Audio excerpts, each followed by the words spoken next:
Papa, on va où? On va au ciel, chez le Seigneur Jésus-Christ. Quand t'arrives? 5, 4, 3, 2, 1, 0.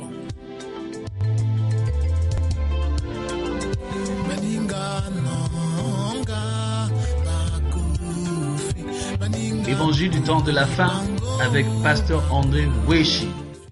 Bien-aimés du Seigneur dans le monde, à travers les Congos, que la paix et la grâce vous soient données de la part de Dieu, notre Père, et du Seigneur Jésus-Christ, notre Sauveur.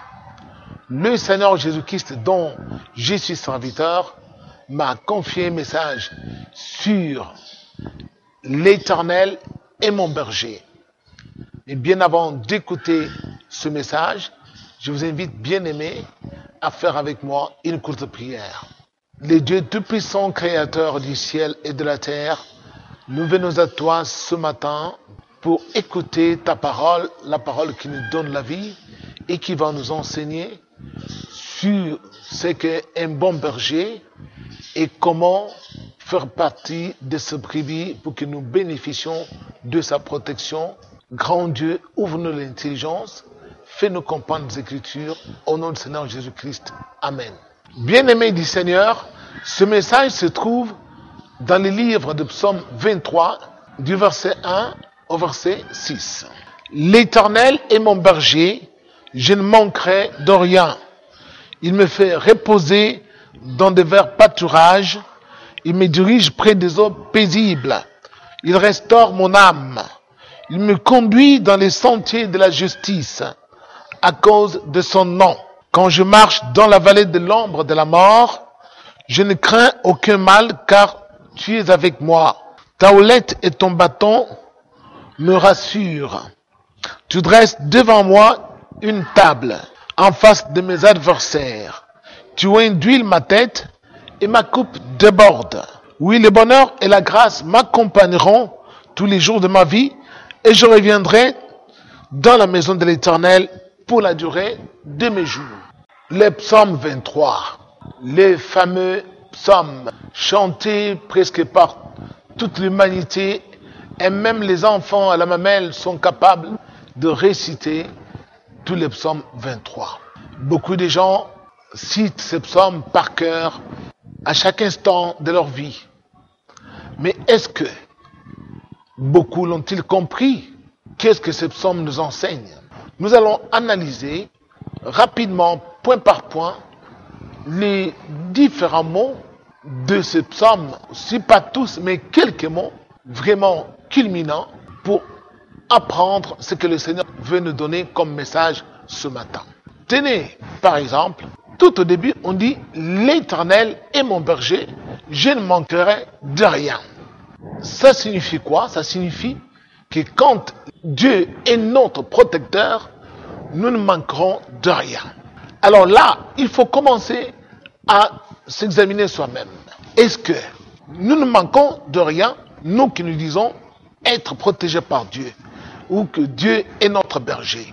Est-il sûr et certain que nous ne manquons de rien? Quand on s'examine, certains vont s'apercevoir il manque beaucoup de choses. Il manque par exemple la guérison de leur maladie. Depuis qu'ils ont demandé à Dieu, ils ne l'ont jamais obtenu. Il manque aussi l'argent pour payer leurs études, ou il manque le mariage, ou il manque un bon job qu'ils ont demandé à leur soi-disant protecteur. Ils ne sont pas du tout contents de leur vie. Alors, mais il est écrit que quand l'Éternel est notre berger, nous ne manquerons rien.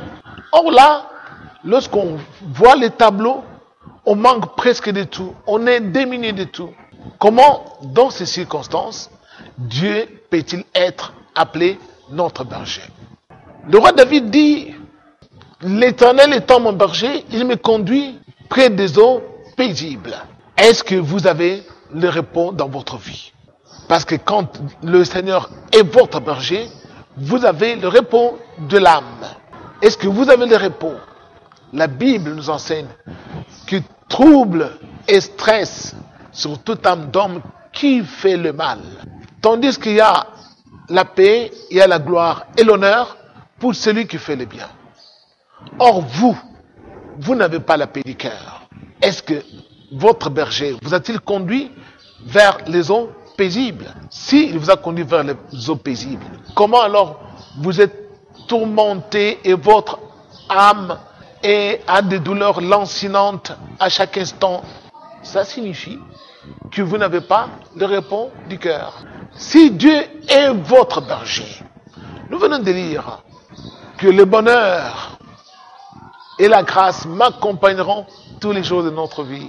Est-ce que le bonheur vous accompagne-t-il? Et la grâce est-elle avec vous au jour le jour? Beaucoup de gens ne sont pas heureux de leur vie sur cette terre. Ils ont des soucis qui s'accumulent au jour le jour. Et pourtant, ils disent que l'Éternel est leur berger et que le bonheur et la grâce doivent l'accompagner tous les jours de leur vie. Or, vous n'avez pas le bonheur que vous pensez avoir. Qu'est-ce que cela signifie? Que Dieu a-t-il menti? Non. Ça signifie tout simplement qu'il n'est pas votre berger. Parce que souvenez-vous, dans le Nouveau Testament, un autre homme est arrivé. Et il s'appelait Jésus-Christ de Nazareth. Étant venu, dans l'évangile de Jean au chapitre 10, le Seigneur Jésus s'adressant aux Juifs et à ses disciples, leur disant: je suis le bon berger. Le bon berger, pourquoi? Parce que je donne ma vie pour protéger, pour le salut de mes brebis. Tandis qu'il y a un autre qui est un voleur. Lui, il ne vient que pour voler, il ne vient que pour détruire et pour égorger. Tandis que moi, étant le bon berger, je suis venu pour que le brebis ait non seulement la vie, mais qu'il l'ait en abondance. Je suis le bon berger. Voyez-vous, Jésus est le bon berger. Y a-t-il des bergers? Je ne crois pas. Parce que le Seigneur dit: mes brebis entendent ma voix et me suivent. Il y aura un seul berger et un seul troupeau. C'est qu'il y a un seul berger. Et le Seigneur dit: vous n'écoutez pas, ou vous ne croyez pas à ce que je dis, parce que vous ne faites pas partie de mes brebis. Mes brebis entendent ma voix et me suivent.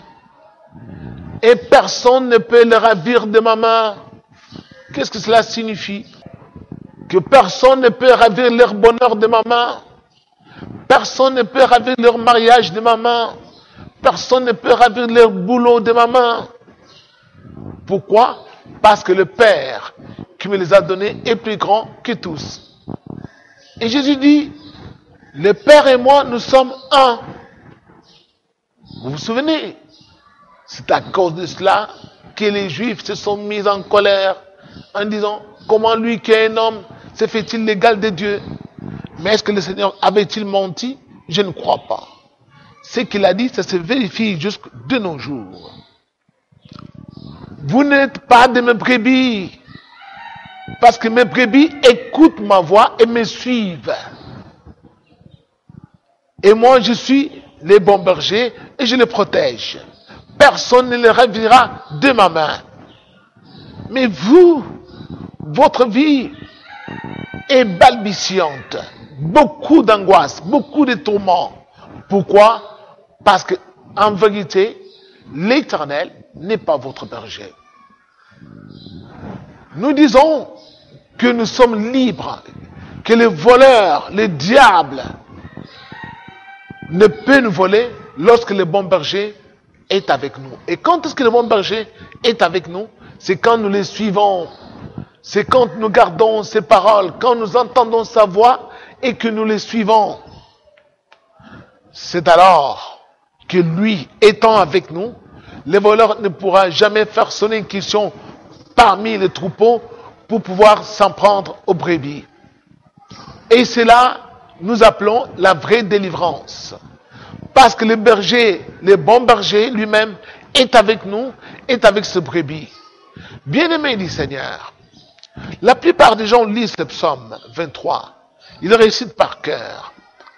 Mais voici ce qu'ils voient dans leur sommeil quand ils dorment. Ils dorment, le voleur vient, il vient leur voler des biens de maison, il vient leur voler des porte-monnaies, il vient leur voler des sacs d'argent, il vient leur voler parfois leurs enfants. Ils dorment la nuit, ils cherchent leurs enfants et les enfants ont disparu. Et quand ils se réveillent le matin, l'enfant trépasse. Pourquoi? Parce que quand le voleur est entré, vous étiez seul, vous étiez sans berger. J'habiterai tous les jours dans la maison de l'Éternel. Qui a dit cela? C'est le roi David. Jésus étant le bon berger. Pourquoi? Parce que quand on suit le bon berger, chaque instant, vous allez toujours rêver dans votre esprit, comme Dieu est esprit, que vous êtes entouré de ceux qui ont aussi accepté le Christ et qui ont le Saint-Esprit comme vous. Mais quand vous dormez, vous rêvez toutes les nuits, vous êtes dans votre village natal. Vous êtes dans une forêt. Vous ne savez même pas comment vous en êtes arrivé là. Vous rêvez, vous êtes quelque part parmi les morts, dans les cimetières. Et vous rêvez même les gens qui sont déjà décédés. Alors dites-moi, votre bon berger est où? Voyez-vous, l'Éternel n'est pas votre berger. Il n'y a pas de berger, il n'y a qu'un seul. C'est celui qui s'appelle Jésus-Christ. C'est celui qui a dit, je suis le bon berger et je donne ma vie pour mes brebis.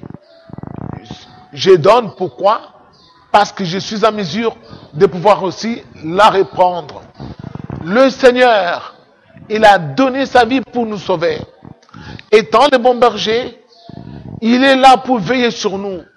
Et tous ceux qui écoutent sa voix, c'est-à-dire qui écoutent sa parole, qui marchent dans ses enseignements, tout cela, le voleur, le diable n'aura aucun moyen de pouvoir les opprimer.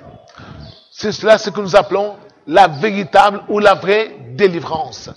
On est libre. On est libre, pourquoi? Parce que le Seigneur est avec nous, le Seigneur marche avec nous, il veille sur nous, et quand il y a une attaque, c'est lui qui va s'en charger, et c'est lui qui va nous défendre, et c'est lui qui va engager les combats. Pourquoi? Parce que nous faisons partie de ce brebis. La plupart des gens voient ces choses comme de récital, qu'ils peuvent réciter à tout bout du champ. L'Éternel est mon berger, je ne manquerai de rien. Mais vous manquez de tout.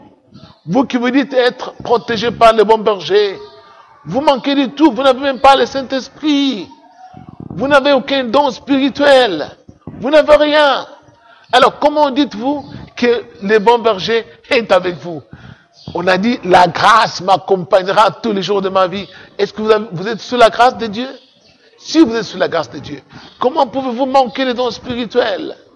Non, bien-aimés, voici le moment de pouvoir relire le psaume 23 correctement, chaque verset, verset par verset, bien l'examiner.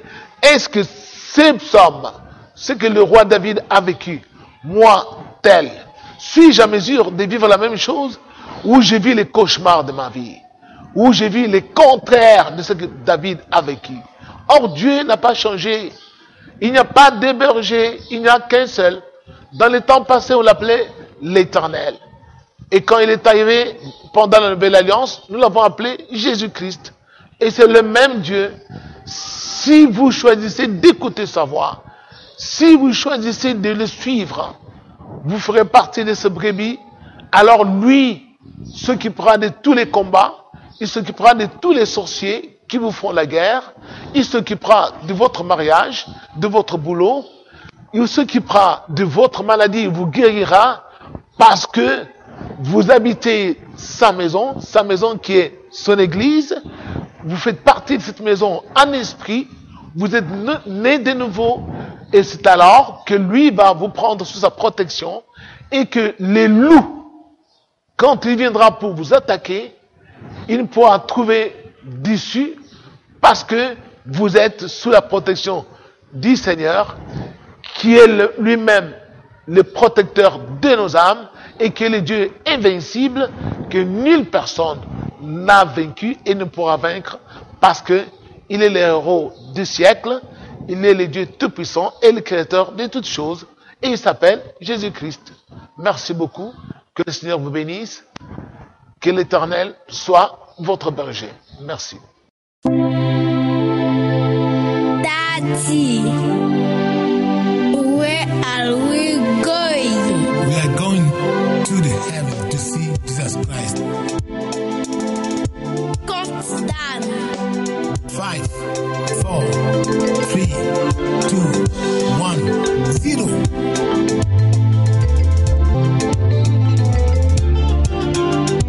Many of my friends